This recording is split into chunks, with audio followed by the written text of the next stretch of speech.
telah berdiri pada siang hari ini.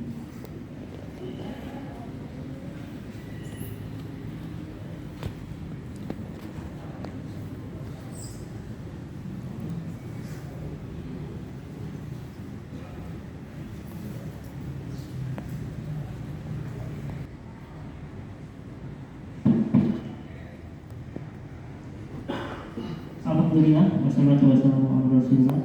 Semoga saudara-saudaraku, insya Allah kajian akan segera dimulai. Untuk menambah keberkahan kajian pada siang hari ini, karena kita sama-sama mulai kajian pada siang hari ini dengan bacaan semangat bersama-sama. Bismillahirrahmanirrahim. Alhamdulillah. Selanjutnya, insya Allah kajian pada siang hari ini akan dipandu oleh Ustaz Abdul Wahab, dan alhamdulillah dia sudah berada di masjid kita tercinta. Insya Allah materi akan disampaikan oleh beliau sampai dengan pukul 12:50, dan kemudian akan dilanjutkan dengan tanya jawab, kemudian ditutup dengan doa. Mungkin itu saja informasinya. Maka Ustaz, waktu dan tempat dipersilakan.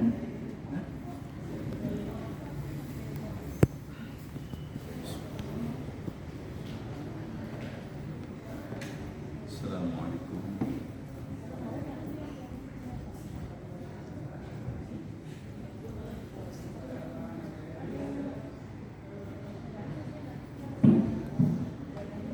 Assalamualaikum warahmatullahi wabarakatuh. Waalaikumsalam warahmatullahi Alhamdulillah, alhamdulillahilladzi bi ni'matihi tatimmu shalihat. Asyhadu an la ilaha illallah wahdahu la syarika lahu wa asyhadu anna Muhammadan abduhu wa rasuluh. Allahumma shalli wa sallim wa zid wa barik wa an'im ala hadzal nabiyyil karim sayyidina wa nabiyyina wa habibina wa imamina wa qudwatina Muhammadin wa ala alihi wa ashabihi wa man tabi'ahum bi ihsanin ila yaumiddin. Allah Ta'ala fil Qur'anil Azim, billahi minasyaitonir rajim, ya ayyuhalladzina amanu taqullaha haqqa tuqatih wa la tamutunna illa wa antum muslimun. Amma ba'du, subhanaka la ilma lana illa ma 'allamtana innaka antal alimul hakim. Allahumma anfa'na bima 'allamtana wa 'allimna bima yanfa'una wa zidna 'ilma ya 'alim. Al-hadirin wal hadirat jamaah salat zuhur yang dirahmati Allah Subhanahu wa taala. Alhamdulillah, kembali kita panjatkan puji dan syukur kepada Allah Subhanahu wa taala yang telah memberikan kenikmatan yang sangat besar kepada kita semua, nikmat untuk mentaati Allah Subhanahu wa taala dengan mudah, nikmat istiqomah dalam ketaatan kepada Allah Subhanahu wa taala yang tentunya ini sangat mahal harganya, karena banyak sekali orang-orang yang memiliki waktu, memiliki kesempatan, namun tidak diberikan kesempatan untuk taat kepada Allah Subhanahu wa taala. Pun begitu juga banyak orang yang ingin taat kepada Allah Subhanahu wa taala, namun dibayang-bayangi segala macam halangan rintangan, ketakutan, peperangan, sakit, dan yang lain sebagainya, yang tentunya bagi kita alhamdulillah Allah mudahkan untuk bisa beribadah kepada Allah Subhanahu wa taala. Mudah-mudahan Allah berikan kita istiqamah dan Allah jadikan ibadah yang kita lakukan sebagai bentuk rasa syukur kita kepada Allah Subhanahu wa taala, sehingga Allah pun terus tambahkan nikmat kita, nikmat untuk kita semua. Amin ya Allah ya rabbal alamin. Hadirin wal hadirat rahimani wa rahimakumullah. Di beberapa waktu yang lalu, kalau tidak salah, saya pernah menyampaikan tentang belajar optimis dari Nabi Ibrahim alaihissalam. Ada hal yang berkaitan dengan Nabi Ibrahim alaihissalam yang tentunya bahkan menjadi rukun dalam rukun-rukun Islam, yakni ibadah haji itu tidak bisa dilepaskan dari Nabi Ibrahim alaihissalam dan milahnya tentunya. Bahkan Bahkan ritual apapun di dalam ibadah haji tentunya kaitannya dengan Nabi Ibrahim alaihissalam dan keluarga. Allah Subhanahu wa taala perintahkan Nabi Ibrahim alaihissalam dengan dibantu oleh putranya Nabi Ismail alaihissalam untuk membangun Ka'bah. Kemudian setelah selesai pembangunan Ka'bah ini, Allah perintahkan Nabi Ibrahim alaihissalam untuk menyeru seluruh manusia. Maka dari ini, hadirin hadirat rahimani wa rahimakumullah, panggilannya untuk seluruh manusia. Namun tentunya yang terpanggil adalah orang-orang yang benar-benar memasrahkan diri kepada Allah Subhanahu wa taala. Maka dari ini tentunya pasrah diri itu disebut dengan Islam. Islam itu diambil dari kata aslama yuslimu islaman, yang artinya tunduk, patuh, pasrah. Patuh, pasrah, tunduk, digimana-gimanain oleh Allah Subhanahu wa taala. Mau diperintahkan, mau dilarang, pasrah. Itu namanya Islam. Maka dari sini tentunya semua orang, semua manusia terpanggil. Tapi ada yang merasa terpanggil, ada yang tidak merasa terpanggil. Sehingga al-hadirin, al-hadirat rahimani wa rahimakumullah, tentunya ketika panggilan apapun, walaupun panggilan itu sifatnya umum, ya, maka orang yang tidak merasa terpanggil maka tidak akan mengabaikan panggilan itu. Mohon maaf, tidak akan memperhatikan panggilan. Artinya apa? Pasti abai terhadap panggilan itu. Ya.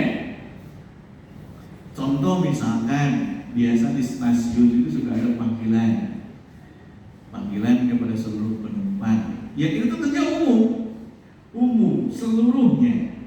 Orang yang merasa kalau dirinya bukan penumpang kereta tersebut maka akan abai, gitu, akan abai. Kereta pergi juga dibiarin aja begitu aja. Tapi orang yang merasa kalau saya harus naik kereta tersebut maka akan benar-benar memperhatikan. Nah, maka dari sini Allah Subhanahu wa taala menyampaikan wa adzil fin nasi bil hajji ya'tuka rijalan wa 'ala kulli dhamir ya'tina min kulli fajjin 'amiq. Dan serulah ya manusia-manusia untuk menunaikan ibadah haji. Lagi-lagi panggilannya umum, tapi tidak semua merasa terpanggil. Rahasianya apa di sini? Rahasianya adalah orang-orang yang terpanggil, agar orang-orang yang terpanggil ini benar-benar orang yang istimewa. Gitu. Karena apa? Ternyata jangankan orang yang belum Islam atau tidak Islam, orang Muslim sendiri pun banyak yang merasa tidak terpanggil. Akhirnya apa? Akhirnya gak datang-datang, betul gak? Nah ini ada yang perlu diluruskan dari pemahaman tentang rukun Islam yang kelima, menunaikan ibadah haji. Biasanya dilengkapi dengan apa? Bila mampu atau bagi yang mampu. Itu dari dulu, dari saya kecil belajar tentang rukun Islam, kemudian memaknai hadis tentang rukun Islam, dikatakan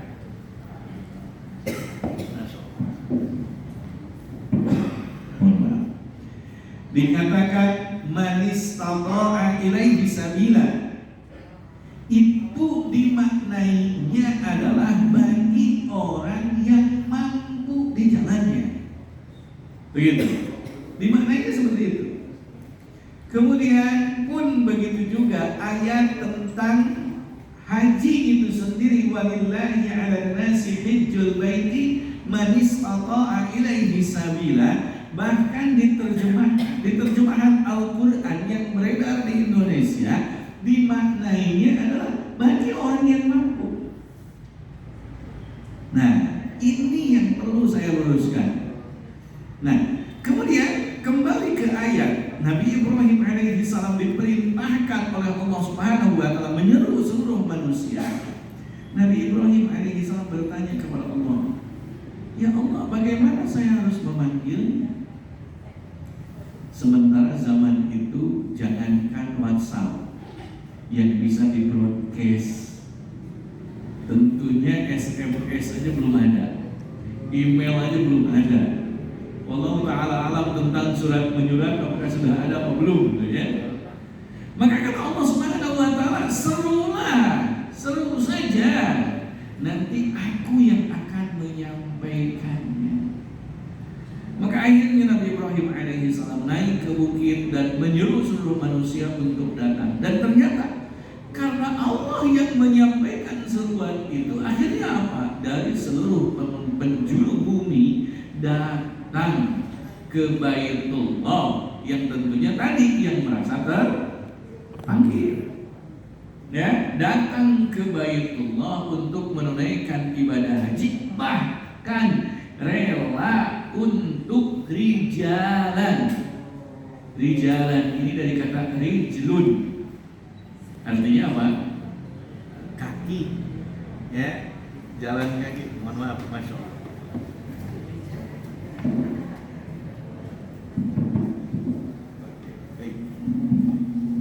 Masya Allah, mohon maaf. Orang-orang dulu datang menunaikan ibadah haji itu dengan jalan kaki. Bahkan wa ala kulli ghamir, dengan unta yang kurus.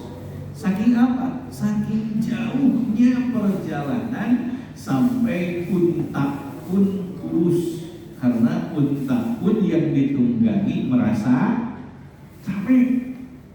Karena apa? Yatina min kulli fajjin 'amik, datang dari seluruh penjuru bumi yang jauh.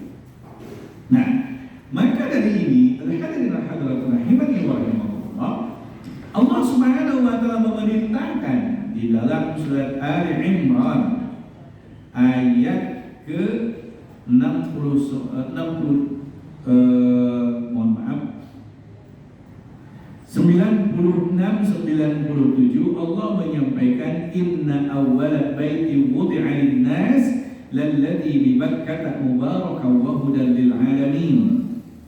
Sesungguhnya rumah yang pertama dibangun yang dinyatakan sebagai Baitullah, rumah Allah Subhanahu wa taala, adanya di Mekah, dan ini adalah Ka'bah, yang mana di situ tentunya menjadi petunjuk dan rahmat bagi seluruh alam, sehingga Allah jadikan kiblat untuk kaum muslimin umat Rasul. Kemudian hadirin hadirat rahimani wa rahimakumullah, fihi ayatun bayyinatun maqamu Ibrahim. Di sana pun Allah berikan tanda-tanda kekuasaannya. Di sekitar Ka'bah itu ada maqam Ibrahim. Kadang-kadang orang Indonesia salah memaknai, dikatakan maqam Ibrahim, dikiranya makam Nabi Ibrahim. Padahal maqam itu isi makan dari qoma yaqumu qiyaman. Maqamun itu artinya tempat berdiri Itu tempat berdirinya Nabi Ibrahim alaihissalam ketika dulu membangun Ka'bah. Melihat atasnya apakah sudah rata atau belum, maka Nabi Ibrahim naik ke atas batu. Kemudian Allah buat sebagai bentuk kekuasaannya, Allah buat batu tersebut melunak dan meninggalkan bekas jejak kaki Nabi Ibrahim, walaupun yang ada sekarang itu replikanya, gitu kan? Karena batu aslinya disimpan, ya, itu replikanya yang ada itu. Nah, maqam Ibrahim, wa man dakhalahu kana amina, sehingga siapa yang masuk ke dalamnya pasti aman. Sehingga Makkah itu nama lain dari Makkah adalah Baladil Amin, negeri yang aman. Makanya watini waszaitun wa turi sinin wa hadzal baladil amin, negeri ini yang aman. Maka Allah Subhanahu wa taala melanjutkan firman-Nya, walillahi 'alan nasi hajjul baiti man istata'a ilaihi sabila. Walillahi, lam di sini kalau bahasa santri mah lam lil milki. Ya mohon maaf, lam lil haqqi. Walaupun secara umum lam harfu jarin itu menunjukkan lam lil milki. Ya, tapi di sini adalah lam lil haqqi. Sehingga maknanya adalah walillahi, dan hak bagi Allah. Ada istilah hak dan kewajiban. Hak bagi Allah tentunya, kewajiban siapa? Kewajiban manusia. Makanya walillahi 'alan nasi, dan hak bagi Allah Subhanahu wa taala yang menjadi kewajiban manusia. Karena tadi yang dipanggilnya pun umum manusia, maka di sini pun kewajibannya untuk seluruh manusia. Artinya apa? Baik laki-laki ataupun perempuan, baik kaya ataupun miskin, baik sehat ataupun sakit, selama dirinya manusia normal, jelas kelaki-lakian keperempuanannya, kan gitu. Kan yang gak jelas laki-laki perempuan itu mah gak termasuk. Kan gitu. Jelas laki-laki perempuannya, itu terkena kewajiban.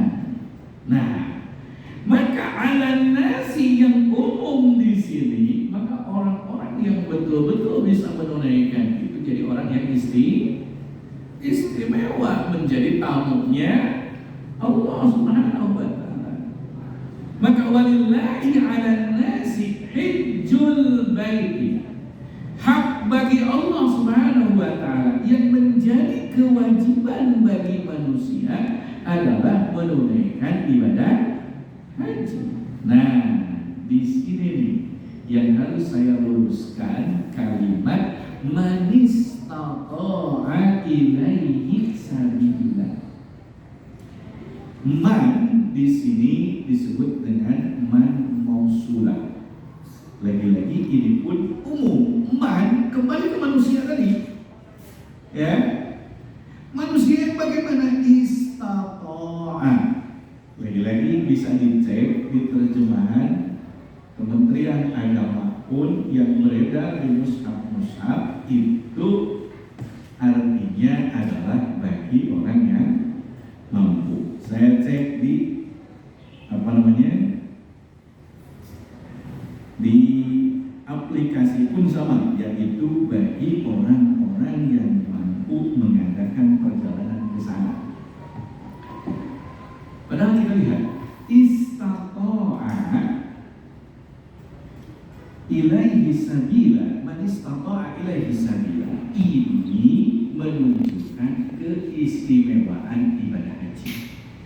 Apapun tentunya haji kecil, yakni karena seluruh rukun haji dalam umroh itu dilakukan kecuali wukuf di Arafah.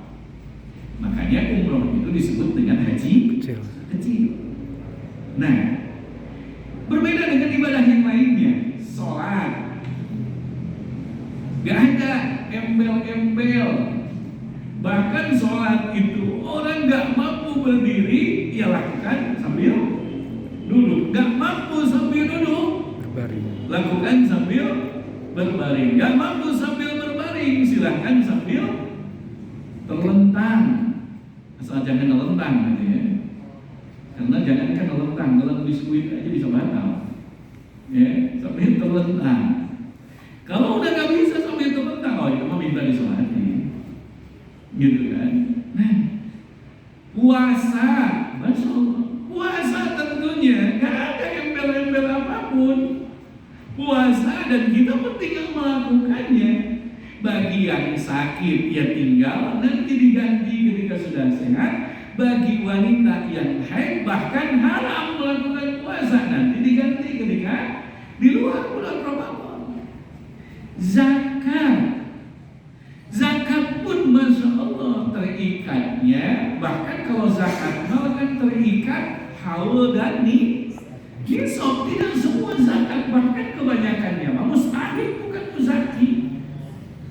Ya, apalagi zaman sekarang, Masya Allah, sebetulnya banyak sekali sekarang orang-orang kaya, tapi statusnya banyaknya mustahil. Ya, karena apa? Koribin, banyak utang. Ya kan? Beda dengan zaman Umar bin Abdul Aziz. Zaman Umar bin Abdul Aziz itu sampai Masya Allah, petugas zakat ambil zakat keliling-keliling sampai sulit menemukan mustahik zakat. Sampai Amil mengatakan kalau ada mustahik zakat, ya ini khalifahnya gitu, pemimpinnya. Karena yang paling miskin khalifahnya, yang rakyatnya udah makmur gitu. Nah, berbeda dengan haji. Haji Allah langsung kasih embel-embel manis ta'a ilaihi sabila. Sayangnya mohon maaf, terjemahan mushaf pun kurang tepat dan sampai ke kita pun pemahamannya jadi salah bagi orang yang mampu. Maka ketika diterjemahkan menunaikan ibadah haji bagi orang yang mampu, akhirnya mohon maaf bagaimana? Akhirnya banyak orang yang mengatakan, saya mah gak mampu. Betul gak? Akhirnya apa? Jadi pesimis duluan. Padahal ibadah haji, ibadah umroh ini tadi kaitannya dengan Nabi Ibrahim alaihissalam, yang di pertemuan yang lalu kita belajar optimis dari Nabi Ibrahim.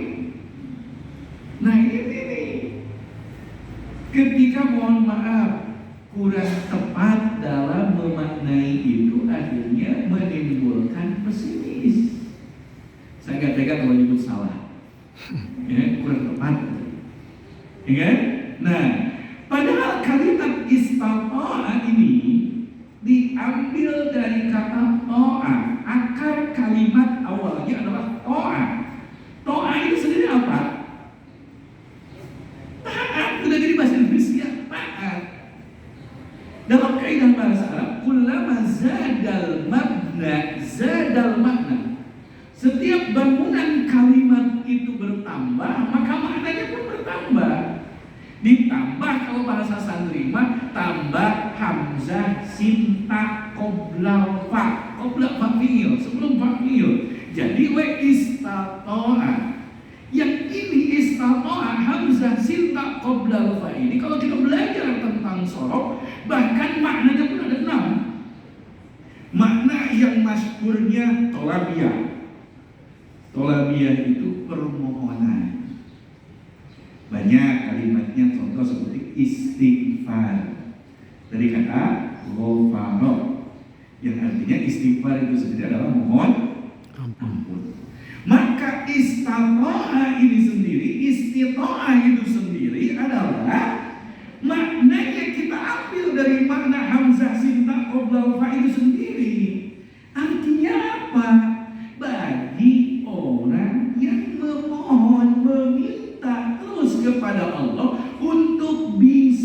mewujudkannya untuk bisa mentaatinya. Ada makna soiroh juga, yakni apa? Yakni menjadikan, artinya sungguh-sungguh dalam melaksanakannya, sungguh-sungguh dalam mentaatinya. Kenapa? Yang namanya umroh, yang namanya haji itu kan beda dengan sholat, beda dengan zakat, beda dengan puasa, bisa dilakukan di mana saja tanpa biaya, tanpa tenaga ekstra, tanpa harus mengorbankan apapun. Waktu juga cuma sebentar. Sholat bisa dilakukan dimanapun, ketika masuk waktu, cong dimanapun juga bisa. Umroh kan gak bisa. Apalagi dari Indonesia harus pakai biaya, waktu yang tidak sebentar, tenaga yang tidak sedikit. Betul nggak? Sehingga apa? Hanya orang-orang yang sungguh-sungguh mentaatinya yang bisa. Gitu. Ya kan? Maka pahami dengan benar makna istitoah di sini sendiri, yakni apa? Orang yang serius memohon, meminta kepada Allah untuk bisa mentaatinya, dan orang yang sungguh-sungguh untuk mewujudkannya. Maka urusan umroh, urusan haji, Allah tidak memanggil orang-orang yang mampu, tapi Allah akan memampukan orang-orang yang memanggil. Banyak orang yang kaya gak berangkat-berangkat, banyak orang yang sehat gak berangkat-berangkat, giliran sakit berangkat. Kenapa? Urusannya adalah menunaikan panggilan tergantung bagaimana keseriusan kita meminta, memohon. Maka dari sini kembali ke pelajaran Nabi Ibrahim. Artinya kalau kita benar dalam memahaminya, maka kita akan optimis untuk bisa mewujudkannya. Kenapa? Dan peduli apapun keadaan kita, kalau berangkat pasti berangkat. Ya, dan waktu saya habis. Masya Allah. Saya tutup sedikit ya dengan saya memberikan kisah. Saya punya jamaah, Masya Allah, mohon maaf, saya punya jamaah umroh, Masya Allah, yang mohon maaf basicnya kuli bangunan. Mohon maaf, bukan sedang merendahkan kuli bangunan, tapi istilahnya kan begini, memang kuli bangunan sekarang bayarannya berapa? Ya kan gitu. Itu untuk bisa berangkat dengan berbagai macam perbekalannya, nabungnya harus berapa bulan? Itu pun kalau enggak ngasih makan anak istri. Tapi karena kegigihannya Allah berangkatkan. Dengan cara apa? Ada, mohon maaf, karyawan pabrik tahu. Ada honorer, buruh honorer yang kadang-kadang dipandang dengan mata tertutup, bukan sebelah mata ya. Kalau sebelah mata kan masih kelihatan. Ini masih mata tertutup, kadang-kadang kan gitu, gajinya mohon maaf nggak seberapa ya, kan gitu. Ini boleh jadi bahkan sangat jauh gajinya dengan kuli bangunan masih gede, ya kan? Beliau mohon maaf orang Ranca Ekek, tapi serius menunjukkan keseriusannya kepada Allah luar biasa. Beliau bikin paspor, pengen umroh. Akhirnya apa? Paspor itu hangus. 5 tahun paspor keburu habis tuh waktunya daripada berangkat. Tapi beliau nggak putus asa. Beliau bikin lagi paspor itu, dan Allah kabulkan 3 bulan setelah bikin paspor lagi, akhirnya berangkat. Maka intinya apa? Yuk kita bareng-bareng tunjukkan keseriusan kita kepada Allah kalau kita ingin menjadi tamunya, begitu ya. Allah a'lam bishawab. Allah silakan kita lanjutkan dengan sesi tanya jawab. Baik, terima kasih. Alhamdulillah telah selesai paparan dari Ustaz Abdul Bahar. Sangat menarik sekali kan, karena kita tahu rukun Islam ada 5 dan memang ibadah tentang haji ini tuh sangat jarang dibahas, dan sampai sekarang ini dibahas. Baik, kepada jamaah mungkin kalau ada yang pertanyaan maka bisa langsung ke Ustaz. Kalau belum ada, kita mulai dulu dari pertanyaan via WhatsApp. Ada 3 pertanyaan. Yang pertama, dari 3 orang yang berbeda. Yang pertama, bagaimana cara untuk menjaga optimisme dalam menunaikan ibadah haji? Masya Allah. Itu yang pertama. Kemudian yang kedua, Ustaz mohon bertanya,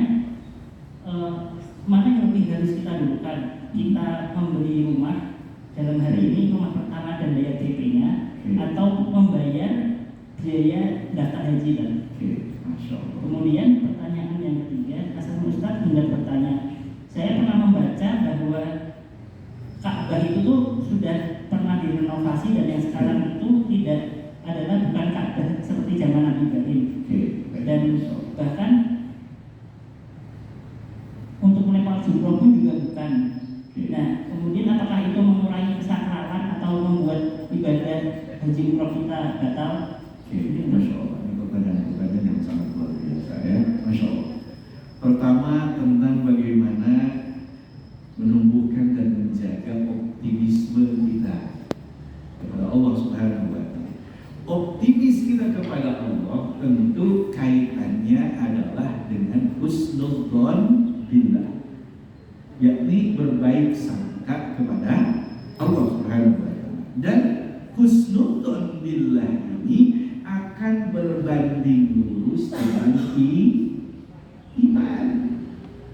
Sehingga apa yang harus dikuatkan, yang harus dikokohkannya adalah iman, keyakinan kita kepada Allah Subhanahu wa Ta'ala. Gitu.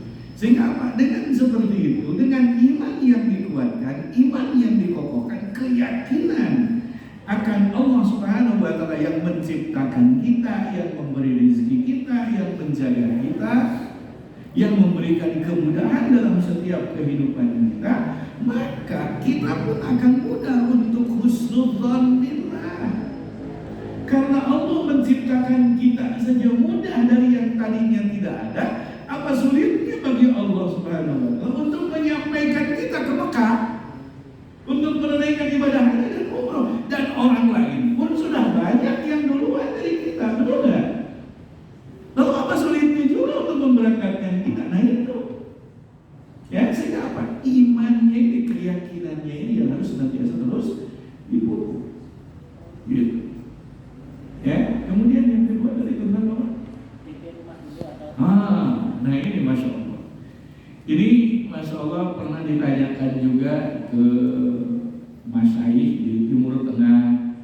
Pun begitu juga, saya juga dapat jawaban dari Ustadz Nuzul Dikri. Ya, Masya Allah, dengan pertanyaan yang sama, apakah haji dulu atau bikin rumah dulu? Masya Allah, beliau menjawab, kita menunaikan ibadah haji terlebih dulu. Karena apa? Jelas ayatnya, jelas perintahnya. Sementara apa? Sementara buat rumah gak ada perintah ayatnya, gitu loh, ya kan? Perintah ayatnya tidak menjadi kewajiban. Yang menjadi kewajiban kita adalah memberikan kenyamanan terhadap keluarga, memberikan tempat tinggal untuk keluarga yang nyaman. Nah, disebut nyaman itu apakah harus beli, harus bikin, atau tidak? Tentunya bebas, ya kan? Dan gak ada yang salah dengan ngontrak, gitu loh, ya kan? Gak ada hina juga dengan ngontrak, gitu. Mohon maaf, ya kan? Nah, sementara menunaikan ibadah haji, para ulama sampai menyampaikan terkait mampu menunaikan dari sisi harta, ukurannya adalah ketika semua aset dijual cukup untuk perjalanan dan sampai pulang dan bekal keluarga sampai kita pulang, itu dikatakan cukup. Setelah pulang, mulai lagi dari nol, ada masalah. Sampai seperti itu. Saking apanya? Ini kita harus sungguh-sungguh dalam mentaati tadi istiqomah ini. Harus sungguh-sungguh dalam mentaatinya. Maka tentunya terus minta mohon kepada Allah Subhanahu wa Ta'ala supaya apa? Rumah kebeli, haji pun tertunaikan. Kan begitu. Gak ada yang sulit bagi Allah Subhanahu wa Ta'ala, mudah kalau kan gitu. Mudah bagi Allah Subhanahu wa Ta'ala. Kemudian yang ketiga tentang Ka'bah. Hadirin rahimani wa rahimakumullah. Ka'bah yang hari ini ada itu Ka'bah renovasi terakhir di zaman kerajaan Saudi. setiap kurun, setiap abad, setiap waktu itu akan direnovasi. Renovasi yang masyhur di dalam Sirah An-Nabawi adalah renovasi saat usia Rasulullah SAW 35 tahun. Ya. Dan pada saat itu, walaupun pemimpin Makkah dalam keadaan musyrik dan mayoritas Makkah bahkan tentunya hampir 100% penduduk Mekah itu dalam keadaan musyrik, tapi mereka sangat paham kalau Baitullah itu rumah Allah dan rumah yang dimuliakan, sehingga ketika renovasi mereka betul-betul memastikan bahan bangunannya harus yang halal. Gak boleh hasil judi, gak boleh hasil mencuri, gak boleh hasil zina dan yang lain sebagainya, gitu. Jadi disaring yang boleh nyumbang, yang boleh disumbangkan adalah harta halal, begitu. Sehingga apa? Efeknya tidak bisa dibangun kembali sesuai dengan apa yang dibangun oleh Nabi Ibrahim alaihissalam. Ka'bah yang dibangun oleh Nabi Ibrahim alaihissalam tidak kotak, ya. Tapi apa? Ada wilayah yang sekarang disebut dengan Hijr Ismail, setengah lingkaran itu dulunya sempurna ke atas. Jadi 3 sisi itu kotak, kemudian satu sisinya setengah lingkaran, full sampai atas. Karena tadi dananya kehabisan, karena harus betul-betul yang halal, sementara mereka sendiri pada zaman jahiliyah itu perjudian, jual khamr, kemudian perzinahan, pencurian dan yang lain sebagainya, marah. Akhirnya apa? Yang halal itu sedikit. Jadi yang bisa disumbangkan untuk bangun Ka'bah sedikit. Akhirnya apa? Efeknya tidak bisa bangun seperti semula. Sehingga apa? Akhirnya dibangunlah kota. Lalu wilayah Ka'bah yang tersisa, Hijr Ismail, dibangun 2 hasta. Ya, sampai seperti sekarang. Ya, seperti sekarang 2/3 badan kita lah, seginian bisa juga. Ya, itu Hijr Ismail. Hijr itu artinya benteng. Dari kata hajarun, batu, dulunya itu bukan batu, di situ menandakan bahwa itu wilayah Ka'bah. Sehingga apa? Orang tawaf nerobos ke dalam Hijr Ismail gak sah tawafnya, harus mengelilingi Hijr Ismail. Sehingga apa? Orang yang sholat di dalam Hijr Ismail itu sama dengan sholat di dalam Ka'bah, begitu. Nah, maka dari ini sebetulnya ketika Futuh Makkah, Rasulullah SAW punya wacana ingin menyempurnakan kembali pembangunannya sampai atas. Cuma apa?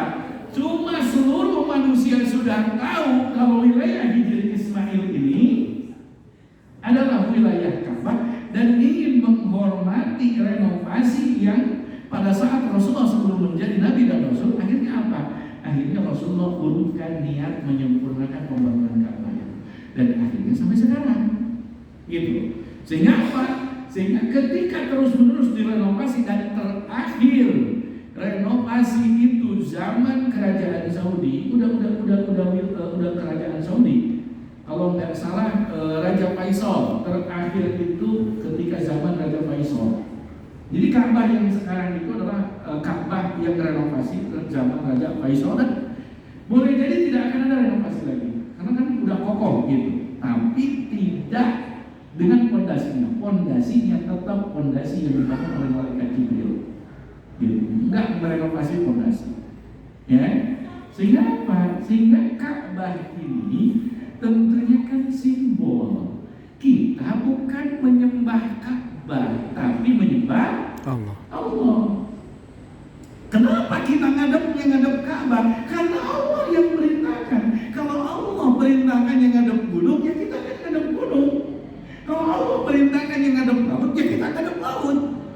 Allah merintahkan kita menghadap Ka'bah, ya kita menghadap Ka'bah.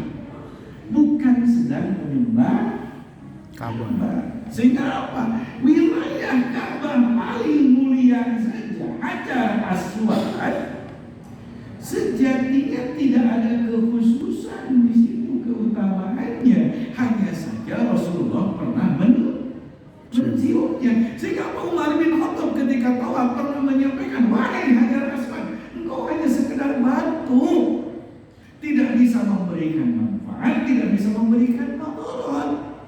Kalau Rasulullah tidak pernah menciummu, maka aku tidak akan pernah menciummu, kata Umar bin Khattab. Gitu. Sehingga tidak ada keutamaan khusus. Jadi kalaupun umroh ataupun haji, nggak usah ngadu nyali nyium Hajar Aswad gitu loh. Nggak nyium juga, umroh kita tetap sempurna. Daripada apa? Adu jotos dengan orang-orang yang badannya lebih gede, lebih keker. Wah, khawatir kita keinjak-injak, ya nggak usah maksain. Gitu kan? Nah itu. Jadi kita bukan sedang menyembah Ka'bah, tapi Ka'bah itu sebagai simbol yang Allah Subhanahu wa Ta'ala perintahkan untuk menghadapnya. Karena kebayang nggak kalau ternyata kita harus ngadep gunung? Kita akan kebingungan ngadep gunung yang mana. Yang di tengah-tengah makin bingung lagi. Boleh jadi sesekali ngadep gunung ini, sesekali ngadep gunung ini, betul nggak? Pun begitu juga ngadep laut, yang tengah-tengah bakal kebingungan. Ya kan? Maka dari sini Masya Allah, Allah satukan semuanya, gitu kan, menghadap. Pun begitu juga Jamarat, melontar jumroh sekarang tugu, ya memang bukan tugu yang dulu dibangun Nabi Ibrahim alaihissalam. Gitu.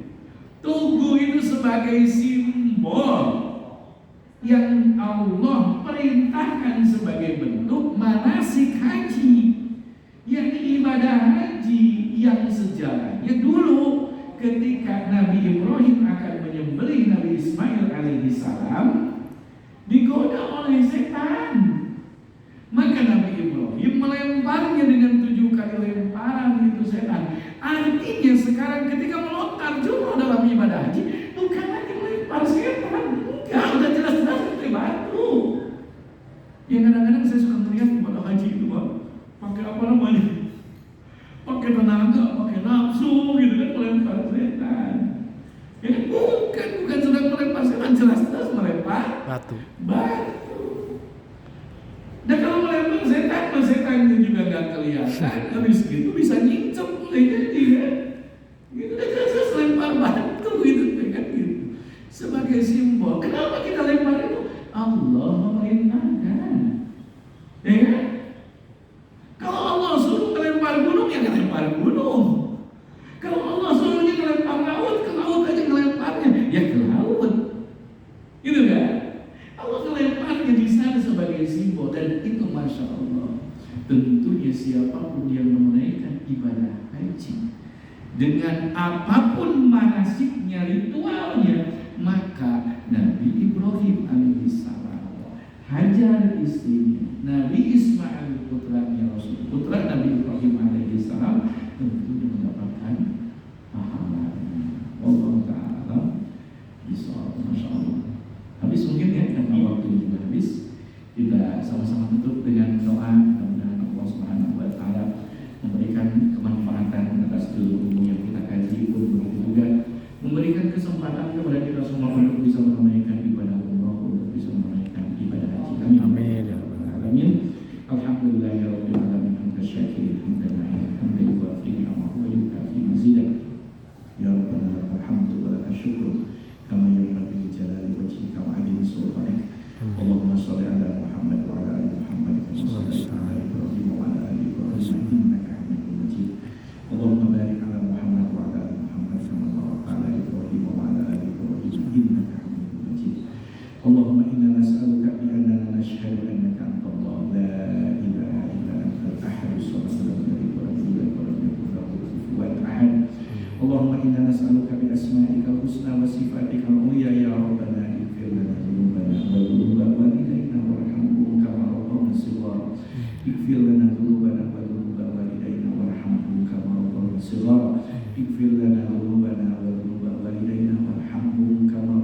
صغارا ولجميع المسلمين والمسلمات والمؤمنين والمؤمنات الأحياء منهم والأموات. اللهم آت نفوسنا تقواها وزكها أنت خير من زكاها أنت وليها ومولاها. اللهم ارزقنا زيارة مسجد الحرام لأداء العمرة والحج. اللهم ارزقنا زيارة مسجد الحرام لأداء الحج. اللهم ارزقنا زيارة مسجد الحرام لأداء العمرة والحج. ربنا هب لنا من أزواجنا وذرياتنا قرة أعين واجعلنا للمتقين إماما. ربنا لا تزغ قلوبنا بعد إذ هديتنا وهب لنا من لدنك رحمة إنك أنت الوهاب. اللهم إنا نسألك من خير ما سألك منه نبيك محمد صلى الله عليه وسلم ونعوذ بك من شر ما استعاذ منه نبيك محمد صلى الله عليه وسلم وأنت المستعان وعليك البلاغ ولا حول ولا قوة إلا بالله العلي العظيم. ربنا آتنا في الدنيا حسنة وفي الآخرة حسنة وقنا عذاب النار والحمد لله رب العالمين. Mudah-mudahan ada manfaatnya. Mohon maaf bila segala kekurangan dan kekhilafan. Aku qouli hadza wa astaghfirullah li wa lakum. Assalamualaikum warahmatullahi wabarakatuh. Waalaikumsalam warahmatullahi wabarakatuh. Sekian kajian pada siang hari ini. Maka kita tutup dengan bacaan kafaratul majelis. Subhanallah wa bihamdihi asyhadu an la ilaha illa anta astaghfiruka wa atubu ilaik. Assalamualaikum.